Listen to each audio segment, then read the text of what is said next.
दोस्तों, आज हम बात करेंगे कोविड-19 के सिम्टम को लेकर, कुछ होम मैनेजमेंट को लेकर। क्योंकि अस्पतालों में बेड नहीं मिल पा रहे हैं, इसलिए हमें होम मैनेजमेंट का जानना बेहद ज़रूरी है।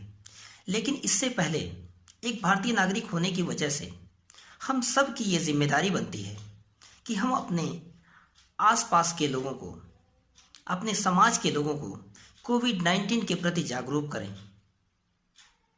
मैं डॉक्टर यस अजीम इस वीडियो के माध्यम से आप सभी से ये गुजारिश करता हूँ, अपील करता हूँ, खास करके बच्चों और बुज़ुर्गों से, कि वो घर से बाहर ना निकलें, घर पर रहें, सुरक्षित रहें। क्योंकि इनका इम्यून सिस्टम बहुत कमज़ोर होता है, इसलिए ये घर से बाहर ज़्यादा ना निकलें। बहुत ज़्यादा ज़रूरी होने पर घर से बाहर निकलें। अगर निकलें तो कोरोना के सारे प्रोटोकॉल का पालन करें। प्रॉपर मास्क लगाकर निकलें। जब भी बाहर से अंदर आएं तो अपने हाथ को धुलें, सैनिटाइज करें। अब दोस्तों, बात की जाए इसके सिम्टम कौन कौन से हैं और कुछ होम मैनेजमेंट के टिप्स की। दोस्तों, इस बार कोरोना में कुछ नए सिम्टम आ रहे हैं।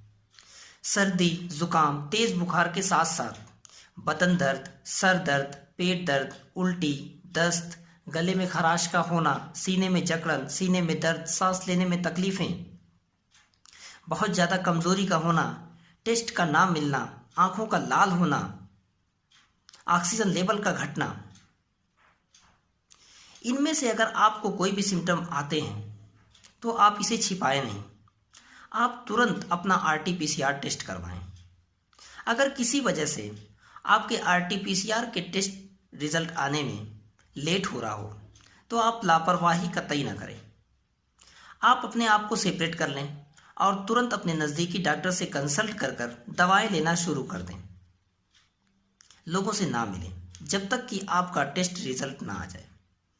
अगर दोस्तों आपका टेस्ट रिज़ल्ट यानी RT-PCR पॉजिटिव आता है, अगर आपको कोरोना हो जाता है तो आपको तुरंत नज़दीकी अस्पताल में एडमिट होना चाहिए। अगर किसी वजह से अस्पतालों में बेड खाली नहीं मिले, अस्पतालों में नहीं एडमिट हो सके, तो दवाएं तो हमें डॉक्टर के कंसल्ट में रहकर प्रॉपर लेनी ही लेनी है। इसके साथ साथ हमें कुछ होम मैनेजमेंट का करना बेहद ज़रूरी होता है, जिससे हम घर पर रहकर भी इस कोरोना से लड़ सकें, इसे हरा सकें। सबसे पहले दोस्तों, हमें इस चीज़ को लेकर बहुत ज़्यादा पैनिक नहीं होना है, बहुत घबराना नहीं है, इसको लेके मेंटल स्ट्रेस नहीं लेना है। दूसरी चीज़, जैसे ही रिजल्ट का पता चले कि आप पॉजिटिव हैं, वैसे ही अपने आप को एकदम सेपरेट कर लें। ना घर वालों से मिलें, ना समाज के लोगों से मिलें। घर के किसी एक सदस्य की जिम्मेदारी दें, वो आपको टाइम से खाना और पीना दे, दूर से। इससे दोस्तों आपका परिवार इस संक्रमण से बच सकेगा और आपका समाज भी। दूसरी चीज़, अपने घरों में रहकर रेगुलर भाप लें, प्रॉपरली रेस्ट करें। हर 4 से 5 घंटे पर घर में ही 10 से 15 कदम चलें। ज़्यादा से ज़्यादा साफ पानी का इस्तेमाल करें, ताज़े फलों का इस्तेमाल करें, हरी साग सब्जियों का इस्तेमाल करें, गर्म दूध का इस्तेमाल करें। इस तरह से आपको कुछ होम मैनेजमेंट करना है। दूसरी चीज़ है दोस्तों, हमें अपने घर पे 2 चीज़ों का रखना बेहद ज़रूरी है, खास करके इस कोरोना की महामारी के काल में। पहली चीज़ है दोस्तों थर्मामीटर, दूसरा है पल्स ऑक्सीमीटर। थर्मामीटर से दोस्तों हम अपने बॉडी का टेम्परेचर हर 2 घंटे पे चेक करते हैं और उसे एक कॉपी पे नोट करते हैं। इसी तरह से पल्स ऑक्सीमीटर से हमें 2 चीज़ें पता चलती हैं, एक तो हमारा ऑक्सीजन लेवल, दूसरा पल्स रेट। इसे भी हमें हर 2 घंटे पे चेक करते रहना चाहिए और नोट करना चाहिए। अगर दोस्तों हमारा ऑक्सीजन लेवल 94 से एबव है, 95, 96, 97 है, तो हमें घबराने की ज़रूरत नहीं है, हमें किसी तरह का टेंशन लेने की ज़रूरत नहीं है। बस अपना ख्याल रखें। अगर 94 से कम होता है तो हमें चाहिए हम जिंक वाली चीज़ों का ज़्यादा से ज़्यादा इस्तेमाल करें, जैसे गर्म दूध, अंडा, मशरूम, हरी सब्जियाँ। ये सारी चीज़ें आपके ऑक्सीजन लेवल को बढ़ाने में आपकी हेल्प करती हैं। दूसरी चीज़, हर 4 से 5 घंटे पे आधे घंटे के लिए प्रोन पोजीशन में सोएं, मीन्स पेट के बल आधे घंटे तक सोएं। तीसरी चीज़, आप लंग्स की एक्सरसाइज करें।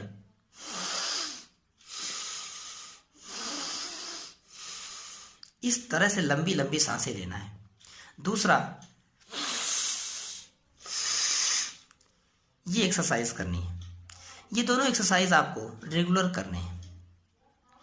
इससे आपका ऑक्सीजन लेवल बढ़ने के चांसेस बढ़ते हैं। अगर फिर भी दोस्तों आपका ऑक्सीजन लेवल नहीं बढ़ता है, 92 से बिलो आता है, तो आपको चाहिए आप तुरंत नज़दीकी अस्पताल में एडमिट हो।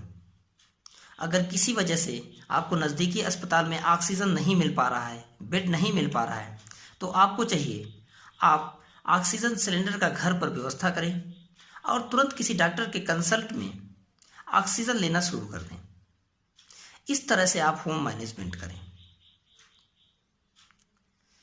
इसके साथ साथ दोस्तों, अगर हमें इस बीमारी से बचना है तो हमें अपने इम्यून पावर को स्ट्रांग करना होगा, इम्यून सिस्टम को मजबूत करना होगा, जिससे हम इस बीमारी से बच सकेंगे।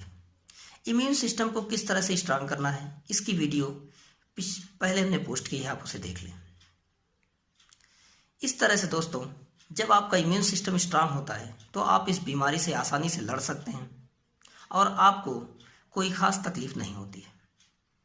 खास करके बच्चों और बुज़ुर्गों की इम्यून सिस्टम वीक होते हैं, कमज़ोर होते हैं, इसलिए इन्हें ज़्यादा ख्याल रखने की ज़रूरत है। आपकी ज़िंदगी दोस्तों आपके परिवार वालों के लिए बेहद कीमती है, इसलिए आप लापरवाहियाँ ना करें।